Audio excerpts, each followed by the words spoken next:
이른바 빅5로 불리는 주요 병원 전공의들이 의대 정원 확대에 반발하며 이번 주에 집단 사직서를 내고 근무 중단을 예고했습니다. 의료 공백 우려가 커지고 있는 가운데 전공의 집단 행동에 대비해 정부가 대책 마련에 나섰지만 집단 사직이 현실화하면 수술과 진료 차질이 불가피해 보입니다. 네, 취재 기자 연결합니다. 최기성 기자. 네, 보도국입니다. 네, 전공의들이 사직서를 제출하면 어떻게 되는 겁니까? 대한전공의협의회는 내일까지 빅5 병원 전공의 전원이 사직서를 내고 모레인 20일 아침 6시부터 근무를 중단하기로 했다고 밝혔습니다. 빅5 병원은 국내 주요 대형 병원인 서울대, 서울아산, 삼성서울, 세브란스, 서울 성모병원을 뜻합니다. 내일까지 얼마나 많은 전공의가 사직서를 내는지에 따라 의료 현장에도 영향을 줄 수 있습니다. 보건복지부가 그제 12개 병원을 현장 점검한 결과 235명이 사직서를 냈습니다. 이들 가운데 103명은 실제 근무하지 않았고 사직서가 수리된 병원은 없습니다. 복지부는 103명에게 업무 개시 명령을 내렸고 이후 100명은 현장에 복귀했지만 3명은 연락이 닿지 않았다고 설명했습니다. 반발 움직임이 주춤한 듯하지만 사직서 제출 시한은 내일까지라 상황을 계속 지켜봐야 할 것으로 보입니다. 의대생들도 모레부터 집단 휴학 등으로 힘을 보탤 예정입니다. 대한의사협회 비상대책위원회 역시 어제 1차 회의를 열고 총력투쟁을 선언한 뒤 오는 25일 전국 대표자 비상회의와 규탄 대회를 열겠다고 밝혔습니다.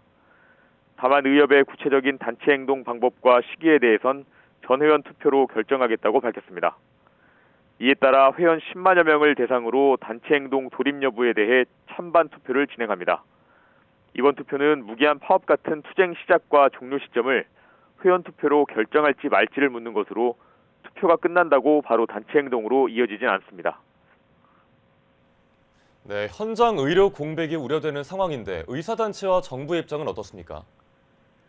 의협 비대위는 이미 대학병원의 응급수술 위주로 진행한다는 방침을 공유했다면서 큰 지장은 없을 거라고 전망했습니다.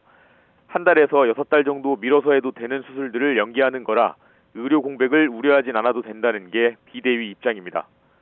무엇보다 의협은 이번 의료 현장의 혼란은 일방적으로 의대 증원을 발표한 복지부의 책임이라고 주장하고 있습니다.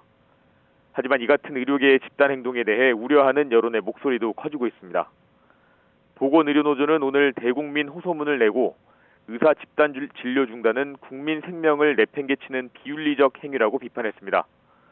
이어 집단 행동을 하더라도 응급실이나 수술실 등 필수 업무는 유지해야 한다고 했습니다.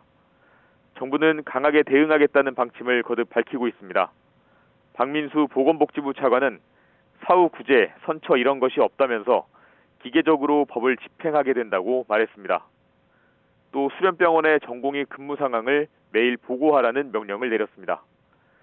전공의 사직과 연가, 근무 이탈 등을 파악할 수 있는 자료를 매일 한 차례씩 제출하도록 했는데 업무 개시 명령 뒤 복귀했다 다시 근무하지 않는 경우를 막으려는 조치입니다. 지금까지 보도국에서 전해드렸습니다.